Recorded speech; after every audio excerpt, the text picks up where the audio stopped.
നെഞ്ചിൽ കുടിയിരിക്കും.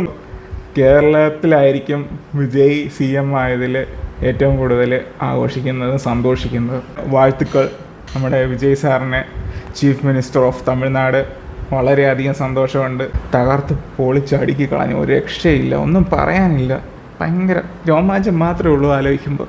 എൻ്റെ സിനിമേനെക്കാട്ടിയൊക്കെ ട്വിസ്റ്റും ത്രില്ലിങ്ങും ആയിപ്പോയി ഈ ഒരു ഇലക്ഷൻ. ആരും ഇത്രയും പ്രതീക്ഷിച്ചില്ല. ഓൾറെഡി തമിഴ്നാട് കേരളയെ വെച്ച് കമ്പയർ ചെയ്യുമ്പോൾ ഒരുപാട് മുന്നിലാണ് പല കാര്യത്തിൽ. ഇന്ത്യയുടെ ഒരു യൂറോപ്പ് തമിഴ്നാടാണെന്ന് അറിയപ്പെടുമെന്ന് തോന്നുന്നു. ഞാനും വിജയ് കേരളത്തിൽ മത്സരിച്ചിരുന്നെങ്കിൽ കേരള CM വിജയ് ജോസഫ്, ഒരു തർക്കമില്ലാത്ത കാര്യമാണ്. കേരളത്തിൽ ശക്തമായിട്ടുള്ള പിന്തുണ കിട്ടിക്കഴിഞ്ഞാൽ വിജയ് മത്സരിക്കും, വിജയ് ജയിക്കും. Prime minister of India Vijay Joseph എന്ന് നമ്മൾ കേൾക്കേണ്ടി വരും. സത്യം ഉള്ളത് ഇദ്ദേഹത്തിലാണ്. കാരണം അദ്ദേഹം ഓൾറെഡി പേരിന് പേര്, സെലിബ്രിറ്റി സ്റ്റാറ്റസ്, പിന്നെ പൈസയ്ക്ക് പൈസ, ഇതെല്ലാം ഉണ്ട്. പിന്നെ എന്തിന് ഇദ്ദേഹം ഇവിടെ വന്ന് ഇതുപോലെ ഇരട്ടി പണിയെടുക്കുന്ന ഒരു പണി എടുത്ത് തലേ വെക്കണം?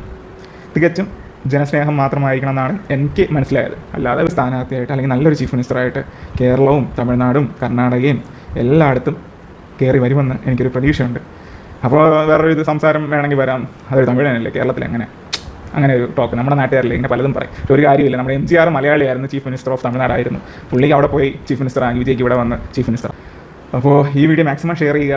അവരിൽ ഇങ്ങനെയുള്ള ആശയം വന്നിട്ടില്ലെങ്കിൽ അങ്ങനെ ഒരു ആശയം ഉണ്ടാകട്ടെ, പെട്ടെന്ന് കാര്യങ്ങൾ നടക്കട്ടെ, നമ്മുടെ ഇവിടെ തൊഴിലില്ലായ്മയ്ക്ക് ഒരു പരിഹാരം ഉണ്ടാകട്ടെ, നമ്മുടെ ഇവിടുത്തെ അഴിമതിക്ക് ഒരു പരിഹാരം ഉണ്ടാകട്ടെ, മുഖ്യമന്ത്രി സീറ്റിന് തമ്മിൽ തല്ല ഉണ്ടാകാതിരിക്കട്ടെ, അങ്ങനെ പല കാര്യങ്ങൾ ഒഴിഞ്ഞു പോട്ടെ. നല്ല